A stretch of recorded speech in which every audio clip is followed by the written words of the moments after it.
그러면 앞으로 이 비트코인이 조금 더 만약에 이제 말씀해 주시는 거를 긍정적으로 받아들여서 앞으로 더 확대된다고 했을 때 좀 어디서 이렇게 수요처들이 좀 더 새로운 것도 있을 거고 확대되는 것도 있을 거고 어디서 좀 이렇게 수요처가 늘어날까요? 아까 말씀드린 대로 비트코인의 수요가 늘어야 당연히 가격이 오르는 거잖아요. 그래서 제가 생각했을 때 우리가 사는 사회에서 사람들은 다 간절하고 시장은 똑똑해서 그 항상 돈은 더 나은 자산으로 자연스럽게 흘러가게 되어 있다 생각하거든요. 그래서 기본적으로 지금 현대 사회에서 우리가 이 투자를 해야 되는 이유가 열심히 일을 하고 번 돈을 은행에 저축을 하면 장기적으로 가치가 떨어지는 구조가 되어 있잖아요. 정부에서 부채를 발행해서 시중의 통화량을 늘리고 그 늘어난 통화량은 또 팽창해가지고 이 자신의 노동력, 그러니까 노동의 대가를 현금으로 갖고 있는 사람들이 부를 빼앗아 가니까 제가 생각했을 때 통화량을 무제한적으로 찍어내는 지금 전 세계 모든 국가에서 저는 수요가 늘어날 거라고 생각을 해요.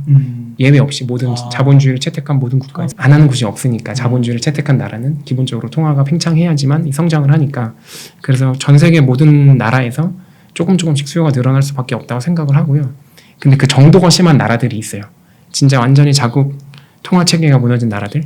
뭐 최근 기준으로 예를 들면 뭐 베네수엘라나 레바논, 터키, 아르헨티나 같이 이런 진짜 통화 정책이 손을 쓸 수 없을 정도로 망가진 이 제3세계에서 좀 집중적으로 수요가 늘어나고 있는 상황이거든요.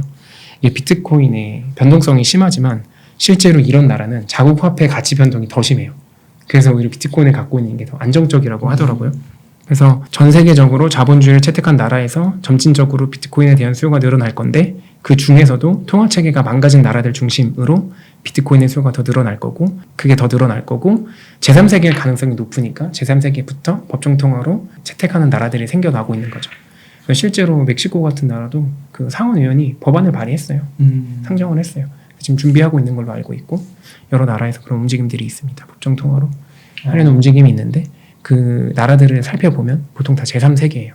그러니까 한국이나 뭐 일본이나 이런 전 세계에서 상위의 어떤 무역 강국들은 그런 움직임까지는 보이지 않고요. 그 제가 느끼는 게 봉현이 형님께서 비트코인 투자를 아무래도 하다 보니까 시각이 되게 글로벌적이신 것 같아요. 비트코인뿐만 아니라 주식 투자를 할 때부터 저는 처음부터 지구가 둥글잖아요. 모두가 다 러시아랑 우크라이나에서 전쟁이 나면 우리 대한민국에까지 바로 실시간으로 영향을 받는 세상에서 살고 있는데 투자만 따로 떼어놓고 국내에 국한하는 건 저는 그게 더 말이 안 된다고 생각을 했어가지고 주식 투자를 할 때도 전 세계 80억 인구한테 수요가 지속되고 공급이 제한적인 제품이나 서비스를 제공하는 기업에 투자를 하는 걸 원칙으로 삼았었거든요. 그래서 사실은 미국 주식이 국내 주식보다 비중이 더 높았었던 거고 자연스럽게. 그러면서도 이제 첫 번째로는 통화량을 무제한적으로 찍어내는 대부분의 국가에서 수요가 늘 거고 특히나 이제 제3세계 중심으로 수요가 늘어날 거라고 보고 있고요. 두 번째로는 지정학적인 리스크가 있는 국가에서 아마 수요가 늘어날 거라고 보고 있습니다. 최근 기준으로는 러시아랑 우크라이나가 전쟁을 했을 때 우크라이나 부자도 비트코인을 사서 해로 자산을 돌리면서 두 개 국가 모두에서 비트코인 가격이 이제 폭등한 이제 이력이 있거든요. 그래서 실제로 그 전쟁 리스크가 있는 나라에서 장기적으로 만약에 전 세계적으로 지정학적 리스크가 늘어나면 이제 비트코인 수가 늘어날 수밖에 없고 미국이 아프가니스탄 철수했을 때도 그 특정 지역에 비트코인 수가 늘어난 이력이 있고 또 최근에 뭐 중국이랑 대만 분쟁에 따라서 대만에서도 비트코인을 사는 수가 있다라는 이야기가 좀 들리고 있고 또 수년간 분쟁이 이어지고 있는 뭐 팔레스타인이나 이스라엘 이런 데 있잖아요. 포탄이 날아다니는데 그 부동산 다주택자 될 수 있을까요? 폭탄 날아와서 그러니까 그 자기가 갖고 있는 소유물 그거를 갖고 갈 수가 없잖아요. 그렇죠. 어딜 가야 되는데 그래서 내가 만약에 뭐 B라는 곳에 있었는데 안전한 C로 갈 때 돈이 있어야 C로 가서도 뭐 생존이 될 거 아니에요. 그렇죠. 그러니까 그 B를 근데 그 부동산을 들고 갈 수 없고 그렇다. 금도 위험할 수 있고 무겁고 그렇죠. 금은 들고 가다가 빼앗길 수도 있고 빼앗길 수도 있고 그러니까 그걸 비트코인으로 바꾼다는 거죠. 바꿔가지고 그걸 이제 두바이나 이런 중립국으로 던져가지고 거기서 환전해가지고 이제 필요한 물건도 사고 아파트도 사고 그런 상태고요. 혹시 제가 지금 키움증권이나 이런 삼성증권에 가지고 있는 미국 주식 있잖아요. 우리나라에서 전쟁 나면 그거 미국 가서 못 찾는 거 아세요? 되겠죠. 네, 왜냐면 제가 지금 우리 증권 계좌에 가지고 있는 미국 주식은 엄밀히 말하면 제 소유가 아니고 한국 예탁결제원이 가지고 있습니다. 그래서 실제로 우리나라가 만약에 전쟁이 나서 증권이랑 다 셧다운돼서 미국으로 망명을 했어요. 나 테슬라 100주 갖고 있다 어플 켜서 보여줘도 이게 봉현 형 건지 웅달린 건지 미국에서는 알 수가 없어요. 그냥 한국 예탁결제원 거예요. 그래서 실제로 지정학적인 리스크가 있는 나라의 국민이라면 최소 자산의 1% 정도는 그러네요. 자산 배분 차원에서 비트코인을 좀 가지고 있는 게 좋을 것 같고요. 그래서 두 번째로 이렇게 지정학적인 리스크가 있는 국가들에서 저는 비트코인의 수요가 늘어날 수밖에 없을 거라 생각하고, 지금 그냥 우리가 체감하기에도 작년, 재작년, 그 전 10년 전 대비해서 전 세계적으로 지정학적인 리스크가 늘어나고 있다는 게 이제는 몸으로 느껴질 정도가 되지 않았나요? 뭐 망상 이런 게 아니라 진짜로 체감이 될 정도로 좀 지정학적 리스크가 올라갔다 생각돼요. 세 번째로 이게 과도한 증세로 몸살을 앓고 있는 국가에 있는 부자들 중심으로 늘어날 수밖에 없다 생각하거든요. 올해 5월달인가 중남미 예로 들면 그 올해 6월달 콜롬비아 역사상 처음으로 진보 성향을 가진 그 대통령이 당선이 됐고, 올해 10월달에 브라질에 대선이 있거든요. 그 지금 아마 지지율 1위도 그 진보 정당, 그러니까 부자 증세, 뭐 법인세 올리고 가진 자들 걸 조금 빼앗아서 나눠주겠다라고 주장하는 정당의 후보가 지지율 1위고, 이대로 가면은 그 중남미 역사상 처음으로 경제 상위 6개 국가 모두가 반미국 성향의 이제 진보 성향을 가진 이 정권이 수립되는 거거든요. 그래서 실제로 그 기사를 잘 찾아보면 그 나라에 있는 부자들 중심으로 비트코인 수요가 엄청나게 문이 늘어나고 있다고 해요. 그 비트코인에 대한 문의나 수요가. 아, 세금 안 내려고요? 안 낸다기보다는 이제 빼앗기기 싫은 거죠. 이게 물론 그들의 부가 진짜 적법하게 이제 쌓인 건지 뭐 취득하면 저는 알 수가 없지만, 어쨌든 부자들이 많이 가진 사람들도 가진 걸 빼앗기고 싶진 않을 거 아니에요. 그렇다 보니까 그 자산을 지금 빨리 이제 그런 정부가 어떤 정책을 펼치기 전에 해외로든 어디든 이렇게 배분을 해야 되는데, 그때 이제 비트코인이 유용하게 쓸 수 있다는 거죠. 와, 그러니까 이게 비트코인이 아까는 약간 좀 그 제3의 국가? 네. 좀 개발이 덜 된 국가들? 그런 데서 좀 수요가 있는 줄 알았는데, 네. 지금 말씀을 들으니까 부자들에게서도 충분히 수요가 생길 수가 있겠네요. 그렇죠. 실제로 이게 세계의 부는 상위 소수가 다 수요하고 있잖아요.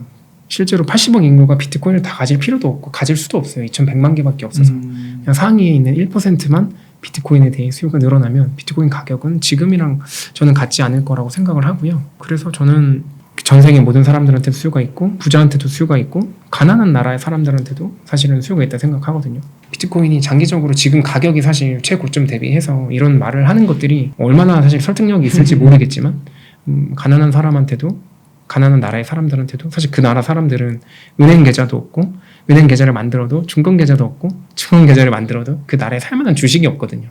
그렇다고 금을 들고 있으면 길 가다 빼앗길 수도 있고, 또 그렇다고 현금을 들고 있으면 가치가 빼앗기고 가치가 희석되고, 이러니까 가난한 사람도 비트코인이 필요하고 부자인 사람도 비트코인이 필요하고, 그러니까 제가 봤을 때는 다른 어떤 자산들보다도 80억 인구한테 수요가 더 지속될 수밖에 없는 자산이라고 생각이 들었고, 같은 기간 동안 더 수요가 많은 자산을 사두는 게 수익률이 더 높을 거잖아요. 그래서 저는 사실 비트코인을 포트폴리오에 일부 넣었고 꽤 많은 비중으로 투자하고 있습니다. 진짜 처음에는 이게 어떻게 뭐 커피숍에서 쓰는 건가, 뭐 책 살 때 쓰는 건가, 뭐 이런 것밖에 생각을 못했는데, 지금 봉현이 형님께서 수요가 생겨날 수 있는 곳 크게 세 가지를 얘기해 주셨어요. 하나는 통화량이 느는 곳, 자본주의를 채택한 모든 국가죠. 요즘에 그런 빼놓을 그런 국가들 거의 없잖아요. 지금 전 세계 모든 공산주의도 실제로 경제는 자본주의를 채택하고 있으니까 지금 전 세계라고 봐야 되겠죠. 또 지정학적 리스크 이런 것도 러시아, 우크라이나도 그렇고, 뭐 대만, 중국은 아직 뭐 나오진 않았지만, 뭐 그런 위기들이 앞으로 생길 때마다 정말로 그 뭔가 내가 생존에 처해가지고 전쟁의 상황에서 피난을 갈 때 필요할 것 같아요. 그리고 세 번째는 과도한 증세. 그래서 좀 부자들에게서도 이런 수요가 생길 수 있다. 오, 충분히 뭐 설득력 있는데요? 여러 가지 상황을 돌아봤을 때 비트코인의 수요가 늘어날 가능성이 줄어들 가능성보다 높다라고 저는 판단이 됐어요. 아, 그러면은 혹시 이런 질문 어떠세요? 이게 이렇게 진짜 이 비트코인을 예를 들면 이제 이더리움도 막 있고 막 알트코인들이 막 생기잖아요. 그것처럼 아예 이 비트코인 또 막 투명하다고 하니까 제2의 비트코인, 제3의 비트코인으로 복제해버리면 되는 거 아니에요? 실제로 제2, 제3의 비트코인들이 그 비트코인을 복제해서 여러 가지 프로젝트들이 나왔는데 실제로 다 사장됐고요. 아, 그래요? 이미? 물론 이제 미래를 제가 확언할 수 없기 때문에 물론 이제 제2의 비트코인, 제3의 비트코인 나올 수도 있고, 또는 이 암호화폐가 아닌 또 더 나은 무언가가 나올 수도 있다고 저는 생각을 하지만, 일단 저는 기본적으로 네트워크 선점 효과에 의해서 비트코인보다 조금 더 성능이 좋은 화폐는 비트코인을 넘을 수가 없을 거라 생각하거든요. 그러니까 진짜 쉽게 예를 들어서 카카오톡이 옛날에 처음 나왔었잖아요. 잘 생각해 보시면. 그리고 6개월 뒤에 그 당시에 다음이라는 대기업에서 기능이 조금 더 좋은 마이피플이라는 어플을 내놨었고, 바로 이후에 네이버에서도 라인을 내놨었거든요. 근데 사람들 그때 왜 라인이랑 마이피플 안 쓰고 카카오를 썼을까요? 먼저 썼으니까 그래요. 실제로 이제 카카오톡이 시장 전체를 점유하고 물론 지금 이제 라인 쓰시는 분도 많이 계시지만 그렇게 됐었는데 뭐 이더리움은 일단 기본적으로 비트코인이랑 좀 출발점이 달라요. 단순히 화폐나 가치 저장 수단 역할을 하는 제2, 제3의 비트코인이 나온다고 하더라도 저는 제1의 비트코인을 이길 수가 없을 거라고 생각하고 만약에 그런 조짐이 보인다고 하면 그때 좀 분산 투자하면 된다 생각하거든요. 지금 비트코인이 암호화폐 전체 시가총액의 한 45에서 48% 차지하거든요. 압도적인 1등이에요. 이더리움이 아마 그 반 정도 되는 걸로 알고 있는데 좀 정확히 모르겠지만 그래서 지금 굳이 시가총액 1등 자산이 있는데 굳이 뭐 2, 3, 4등 거를 노리는 것보다는 안정적으로 이 시장 자체가 아직 미숙한 시장인데 굳이 거기서 리스크를 안 할 필요가 있나. 그 말씀을 들으니까 진짜 좀 비트코인 투자를 하기로 마음먹었는데 앞으로 제2의 비트코인, 제3의 비트코인 나오는 거 아니야? 그것 때문에 투자 안 하는 건 조금 이상한 것 같기도 해요. 나오면은 그때 말씀하신 대로 분산 투자해도 되고 팔아서 사도 되고. 어차피 평가는 시장이 해줄 거예요.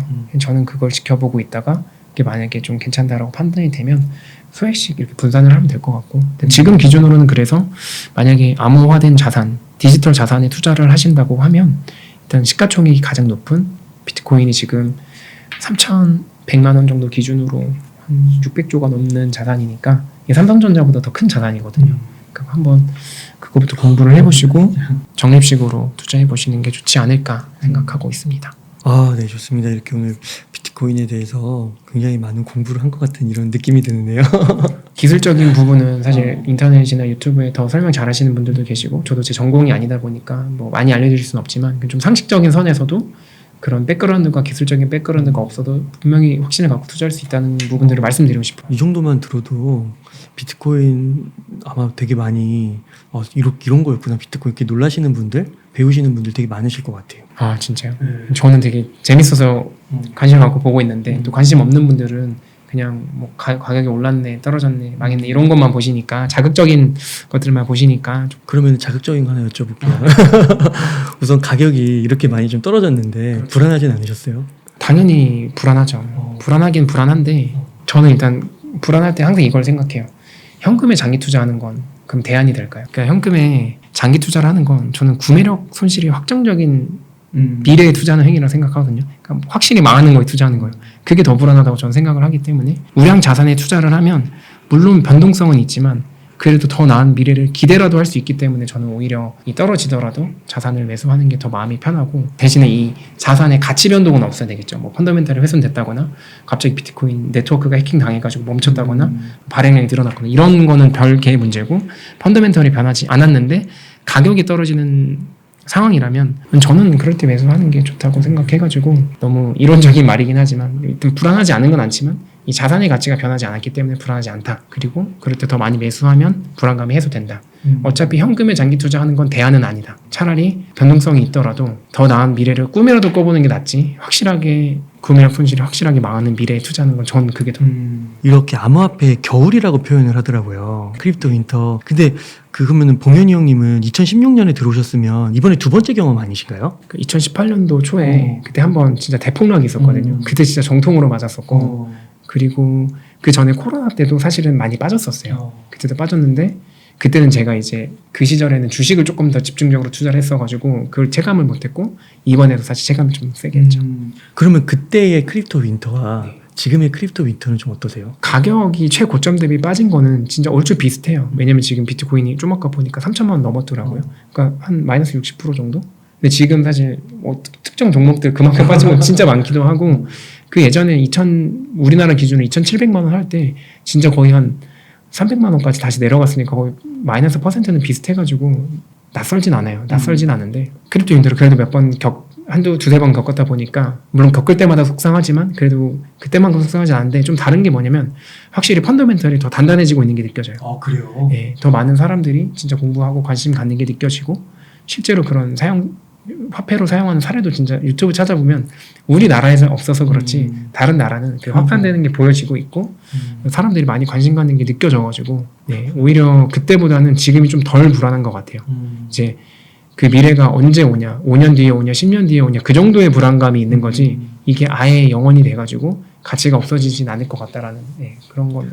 그러니까 이번에 처음으로 이 크립토 윈터를 경험하시는 분들은 그러니까 물린 분들이 많을 것 같은데 네, 그렇죠. 그 8천만 원에서 내려왔으니까요. 그럼 이분들이 좀 불안한 거는 이거 버티면 진짜 올라가긴 하는 거야. 이게 되게 불안할 것 같아요. 그때 2018년, 19년 그때 18년 크립토 윈터 맞았을 때 그때 이거 다시 올라갈 거다라는 확신은 있으셨나요? 그때는 오히려 더 없었어요. 그 당시에는 진짜로 정부가 나서서 법무부 장관도 이거 사기다, 가상 징표가 사기라고 했었고, 실명 언급하기 좀 그렇지만 그 우리나라에서 그래도 다수에게 지식인이고 이게 좀 존경받는 작가님이라고 표현되시는 그런 분들까지 나타나서 이거는 말려야 된다라고 너무 강한 논조로 말씀하시고, 펀치 사기도 그런 식으로 말씀하시니까 좀 위축이 됐었는데, 오히려 지금은 더 괜찮은 것 같아요. 그렇게까지 세게 말하는 사람 잘 생각해보면 별로 없어요.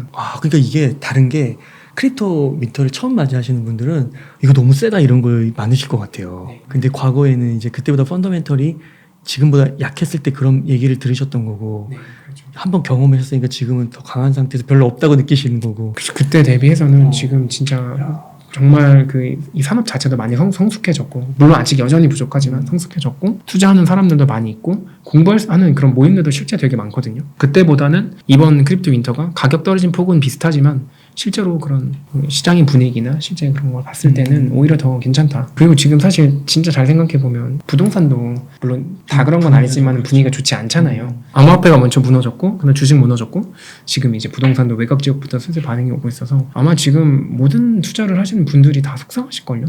그렇다고 반대로 현금을 왕창 들고 있는 사람들도 불안하긴 마찬가지인 게, 매달 지금 물가가 얼마나 오르고 있어요. 그러니까 모두가 불행한 시대가 된 것 같아요. 되게 속상할 때가 있어요. 근데 이제 그 와중에 제일 만만한 암호화폐 사람들이 제일 미했는데, 제가 봤을 때는 비트코인 마이너스 60%? 넷플릭스도 그만큼 빠졌는데, 다른 우량 자산이라고 생각하던 것들도 그만큼 빠졌는데, 그리고 대출 받아서 산 게 아니라서 다시 추가 매수하면 마이너스는 좀 줄어드니까 그렇게 생각하고 있어요. 그리고 또 분산 투자 나름 주식 50, 암호화폐 비트코인 50 이렇게 하고 계시니까요. 그러면은 얼마 가실 것 같으세요? 앞으로 올라가면? 비트코인이요? 네. 솔직히 가격을 저희가 전문가 진짜 아니다 보니까 맞출 수는 없지만, 같은 기간 동안 S&P 500이나 아파트의 상승률보다는 압도적으로 높을 거라고 생각하고 있어요. 그 좋은 투자라는 게 사실은 숫자가 늘어나는 것도 중요하지만, 실제로 내가 갖고 싶은 물건보다 내가 투자한 자산이 같은 기간 동안 더 많이 올라서 10년 정도 장기 투자했을 때 그 투자한 자산을 팔아서 갖고 싶은 물건을 사고 남은 돈으로 주변 사람들이랑 맛있는 거 먹는 게 전 좋은 투자라 생각하거든요.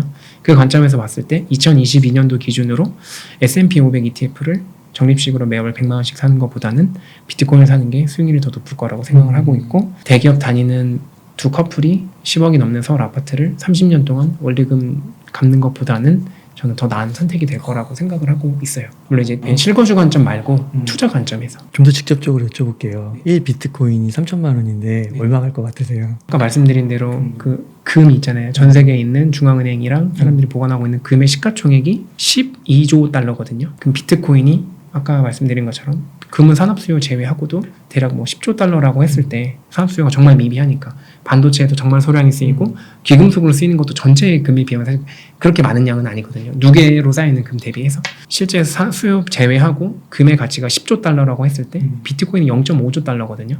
그럼 적어도 비트코인이 금과 시가총액이 같아지려면 지금보다 20배는 올라야 돼요. 와, 될까요? 그렇게 되면 6억이잖아요. 근데 지난 10년 동안 비트코인이 출현한 이후에 실제 금 가격이 10년 동안 20% 정도밖에 안 올랐어요. 그러면 금은 5천년 동안은 전통적인 인플레이션 해지 수단을 했지만 최근 10년만 봤을 때는 전혀 해지하지 못했죠. 왜냐면 10년 동안 김밥이 3배 올랐죠. 서울 아파트가 3배 올랐죠. 그럼 적어도 금도 3배 올랐어야 해지를 한 거잖아요. 해지를 못했잖아요. 근데 비트코인이 금이 해지하지 못한 기간이랑 비트코인이 가격을 갖고 가치를 갖기 시작한 시점이 겹쳐요. 저는 이게 우연이지 않을 거라 생각해요. 그러니까 아마 아까 말씀드린 대로 사람들은 간절하고 시장은 똑똑하기 때문에 더 나은 자산으로 돈이 스며든 거라 생각하고, 그래서 가치가 없던 비트코인이 현재 지금 600조까지 올라왔고, 그러면 10년 동안 0원에서 600조가 됐는데 앞으로 10년 동안 금을 따라가지 못할 이유는 없다고 생각하고, 물론 그 중간중간에 장애물이 있겠죠. 그럼 반대로 또 더 긍정적으로 보는 사람은 금보다 더 좋은 자산이잖아요. 사실은 금보다 더 발행량이 제한되어 있고, 실제로 이거 위변주에도 더 좋고, 왜냐면 금 같은 경우는 이게 진짜 순도 100%인지 99인지 98인지를 누군가한테 검증을 해야 되고, 도둑 맞을 수도 있고 잘게 쪼갤 수도 없고 이동에도 불편함을 갖고 있잖아요. 그 모든 거의 단점들을 비트코인이 보완할 수 있고, 비트코인 같은 경우는 전혀 그 위헌죄 취약하지 않고 위헌죄 강하고 소수점 8자리까지 쪼갤 수 있고 지구 반대편으로 마음만 먹으면 언제든지 보낼 수 있고 그런 특성이 있기 때문에 만약에 비트코인이 금보다 더 나은 자산이라고 하면은 비트코인 시가총액이 금보다 비싸야 되니까 20배, 뭐 25배가 아니라 그 이상도 갈 수 있다라고 단순히 금이랑만 비교했을 땐 그렇게 이제 전 세계 화폐, 통화와 비교했을 때 이게 더 나은 화폐라는 이제 확신이 들면 그 화폐들의 시가총액도 잡아보겠죠. 앞으로 10년 5억. 저는 10년에 앞으로 10년 동안 최소 5억 갔으면 좋겠다. 뭐 지금처럼 자본주의가 유지가 되고 지속적으로 각국 정부에서 돈을 뿌려대기 시작하면은 이제 10억이 못 갈 이유는 없지만 그때 10억이 가치가 얼마냐는 지금 감히 추정해 볼 수가 없어가지고 바람이 있다면 1차 목표는 금의 시가총액에 도달하는 거. 그렇게 되면은 그게 비트코인이 개당 5억 정도는 가야 되는데 그게 실제로 지금처럼 정보가 실시간으로 전 세계에 다 공유되는 시대에서 만약에 이게 좋은 자산이라는 게 확실하고 이 확신을 가진 사람들이 빠른 속도로 늘어난다면 그렇게 멀지도 않을 거라고 생각을 하고 있어요. 봉현이 형님께서 이게 진짜 비트코인이 뭔지 거기서부터 설명을 해주셨잖아요. 쭉 듣고 나니까 될 수 있겠다. 왜냐면은 주식에서도 사실 텐베거 나오잖아요. 그렇죠. 소형주에서. 그리고 뭐 테슬라도 18배 성장했다고 그러더라고요. 코로나 때 그 1년 6개월인가 그 짧은 시간 동안. 맞아요. 그러니까 그런 거 보면은 뭐 비트코인이 뭐 못할 이유도 없고 쉬운 일은 아닐 수 있겠지만 아무튼 뭐 공부하고 확신이 있다면 그런 확신이 들 수 있는 거는 뭐라 할 수 없을 것 같아요. 그렇죠. 이제 사람마다 이제 가치관도 다르고 그러니까요. 살아온 배경이랑 지식이 다르기 때문에 네. 그거 가치가 있는지 없는지 보는 건 그동안 지금 우리 어른들이 돈을 벌어왔던 방법을 그대로 똑같이 따라하면 부를 늘릴 수 있을까라고 생각했을 때 저는 아닐 거라고 생각해요. 뭔가 새로운 게 우리 세대에 있을 거고 그 새로운 걸 본 사람이 조금 더 많은 기회랑 풍요를 누리지 않을까 싶고요. 옛날에 강남에 처음 개발했을 때 그때 그 누가 사냐고 다 배밭인데 왜 사냐 뭐 이렇게 말을 했다고 하시더라고요. 지금 이렇게 됐잖아요. 비트코인도 그렇게 말란 법은 없다는 거죠. 예, 감사합니다. 그러면은 봉현이 형님 마지막 질문인데요. 네. 근래 뉴스나 책들을 좀 보면서 좀 인상 깊었던 게 좀 있으셨는지. 네. 제가 사실 지금 비트코인의 화폐랑 자산으로서의 두 가지 성격을 말씀드렸잖아요. 그 사람들이 비트코인을 일단 첫 번째로 디지털 화폐, 두 번째로 디지털 골드 이 정도로 인식을 하고 있는데 장기적으로 보면 이 비트코인은 그 비트코인 네트워크에서 쓰이는 통하고 이 네트워크가 사실 되게 중요한 가치를 가지거든요. 이 비트코인 네트워크 위에 라이트닝 네트워크라는 그 세컨드 레이어를 쌓아 올려서 실제 사용성 있는 뭐 송금 어플 같은 것도 만들 수가 있고요. 이를 통해서 실제로 우리나라에는 지금 서비스가 제한되어 있지만 뭐 결제하거나 송금하는 어플리케이션들이 뭐 개발돼서 전 세계적으로 사용되고 있고 이 비트코인 레이어를 이렇게 쌓는 거예요. 그래서 앱을 만드는 거예요, 위에다가. 그 위에다가 이제 앱을 구현시킬 수가 있고 그래서 실제로 그게 인터넷이랑 똑같네요. 맞아요. 프로토콜 그 위에. 맞아요. 그 우리가 쓰고 있는 그 TCP, IP 이거 프로토콜도 사실은 인터넷 망 위에 1, 2, 3, 4, 5, 6 한 7번째 정도 단계에 되는 그 레이어를 쌓아가지고 우리가 사용하고 있는 거거든요. 그래서 비트코인도 그 비트코인 통화가 유지되는 그 베이스 레이어가 있고 그 위에 뭐 1, 2, 3 이렇게 쌓을 수가 있는데 이게 이론상으로만 사실 옛날에는 얘기가 됐었는데 지금 6년이 지나니까 실제로 그게 구현이 되고 있고 그래요? 네. 그래서 이번에 2022년 올해 비트코인 컨퍼런스에서 실제로 그 몇몇 스타트업들이 비트코인 네트워크 위에 레이어를 쌓아가지고 우리가 쓰는 카카오톡이나 지메일 그런 어플들을 시연하는 영상 같은 게 있었어요. 진짜로 비트코인이 이제 화폐로서도 그리고 자산으로서도 그 다음에 네트워크로서도 또 이제 가치를 갖게 되면 이 수요가 엄청나게 많아질 거라 생각하는데 그래서 저는 최근에 그 웹 3.0 사용 설명서라고 그 샌드뱅크라는 그 암호화폐 관련 비즈니스 하고 있는 그 백훈종 작가님 이 책을 냈는데 여기에 그 비트코인 컨퍼런스에서 이제 언급했던 그런 서비스들이 되게 한국어로 구체적으로 이렇게 잘 설명되어 있더라고요. 그런 책을 저도 사실 되게 많이 찾았었는데 그래가지고 그 책 한번 보시면 제가 설명드린 것처럼 비트코인의 화폐로서의 가능성과 자산으로의 가능성을 확인하시고 그 위에 추가로 무언가가 더 있다. 근데 이게 과거에는 이론상으로만 존재했는데 실제로 지금 많은 개발자들이 참여하면서 구현이 되어가고 있고 아직 상용화되진 않았다. 근데 만약에 이게 이 상용화까지 된다면 사실은 비트코인의 가치는 이제 더 커질 수 있는 거죠. 물론 이제 이건 아직은 망상이라고 보일 수도 있는데 실제로 그걸 한번 검색을 해보시고 책도 읽어보시고 유튜브 찾아보시고 해서 그 본인이 그게 가능성이 있다고 판단이 되면 투자를 하면 되는 거고 실현 가능성이 없다고 생각이 되면은 그냥 뭐 적금하시던지 다시 투자하시면 될 것 같습니다. 웹 3.0 사용 설명서는 조금 더 이제 약간 암호화폐 쪽이랑 연관이 있다라고 봐야 될까요? 그렇죠. 이제 암호화폐 특히 비트코인에 대해서 조금 더 중점적으로 풀고 있고 지금 우리가 살고 있는 시대를 웹 2.2 시대라고 하는데 이제 그 다음 세대가 왜 필요한지. 그러니까 요즘에 서점 가니까 왜 3.0 그걸 제목으로 단 책들이 많더라고요. 예, 근데 사람들이 이게 사실 뭔가 싶잖아요. 뭐 웹2는 웹3는 뭐고 웹2는 뭔지도 모르겠고 그런 것들을 한번 공부해 보시면 좋을 것 같고, 네, 비트코인이 어쨌든 화폐로도 가능성이 있고 자산으로서도 가능성이 있고 네트워크로서도 가능성이 있다. 이 세 가지가 중요하다라는 걸 아시고 투자를 하셨으면 좋겠어요. 그래야 떨어져도 버틸 수 있고 더 살 수 있고. 예, 매수 매도를 결정할 수도 있고 떨어졌을 때 추가 매수를 결정할 수 있고 그런 힘이 되는 것 같아요. 그러면 봉현이 형님 끝으로 시청자분들께 한 말씀 해주시죠. 일단 그 현금의 가치를 저장하면 우리의 소중한 인생이 강탈당하는 시대를 우리가 살아가고 있다 생각하거든요. 그 지금 시대를 살아가는 모든 사람들이 어쨌든 우량한 자산에 올바른 방법으로 투자를 해서 그 각자 노력한 거에 대한 정당한 보상을 다 누렸으면 좋겠고, 또 그 과정에서 이게 서로 뭐 부동산이 낫네, 주식이 낫네, 암호화폐가 낫네, 이렇게 서로 경쟁하기보다는 그 같이 힘든 시대를 살아가는 사람들끼리 위로하고 좀 보듬어 줄 수 있는 사이가 됐으면 좋겠고, 또 저도 그런 사람이 되고 싶거든요. 돈이 많은 사람들도 보니까 우울증에 걸리고 또 자살까지 하는 그런 극단적인 선택을 하는 걸 보면 인생에 있어서 분명히 돈보다 더 중요한 뭔가가 있을 거라고 생각을 해요. 저도 사실 그걸 찾아가는 과정에 있는 일개 투자자일 뿐이거든요. 부족한 사람인데 어쨌든 그 웅달 책방 구독자분들이나 영상 시청해 주시는 분들이 어떤 특정 자산에 대한 편견을 갖기보다는 열린 마음으로 좀 공부하시고, 또 지금 상황이 좋지 않지만 긍정적으로 도전하시면은 분명 더 나은 미래가 있을 거라고 저도 확신하거든요. 네. 우량 자산에 투자하는 우리들의 좀 미래가, 오늘과 미래가 안락했으면 좋겠습니다. 너무 멋진 말씀 감사합니다. 진짜 앞으로 지금은 이렇지만 투자라는 게 사실 멀리 보는 거잖아요. 앞으로 3년 후, 5년 후, 10년 후에 좋은 결과 있으실 거라고 믿고요. 그리고 오늘 또 방송을 들으면서 참 그런 것 같습니다. 이게 내가 모른다고 해서 뭐 사기다 막 그렇게 너무 이렇게 몰아치는 것보다는 이게 그래도 막 10몇 년 동안 살아남으면서 전 세계적인 사람들이 왜 여기에 눈독을 좀 더 관심을 갖는지 그런 것들도 한번 살펴보신다면은 너무 좋을 것 같아요. 의문점을 하나하나씩 제거하시다 보면은 뭐 답을 찾을 수도 있고 그게 투자가 될 수도 있고 깊이가 될 수도 있겠죠. 그러니까 그게 부자가 물론 천천히 되는 거라고는 하긴 하지만 사실 진짜 투자 수익률이 좋으면 조금 더 빨리 될 수도 있는 거잖아요. 그렇죠. 아까도 S&P 500이랑 좀 이렇게 비교해 주셨듯이 그러니까 그런 게 진짜 현실에 구현될 수도 있는 거니까 한번 공부해보고 아니면 아닌 거지. 그렇죠. 아예 덮어놓고 아니라고 하지는 않았으면 좋겠다 이런 생각도 드는데요. 나중에 손자가 그때 왜 안 샀어? 그렇죠. 부모님한테 그때 강남 아파트 왜 안 산 거야? 그렇죠. 그때 몰랐어. 네, 알겠습니다. 오늘도 되게 알찬 시간 이렇게 꾸며주셔서 감사드리고, 그러면 봉현이 형님 오늘 인터뷰 이 정도에서 마무리하도록 하겠습니다. 이렇게 해서 나는 월급날 주식을 산다의 봉현이 형님을 모시고 이야기를 나눠봤습니다. 오랜 시간 동안 깊은 인사이트 많이 나눠주셔서 감사의 말씀드립니다. 오늘 고생 많으셨습니다. 감사합니다.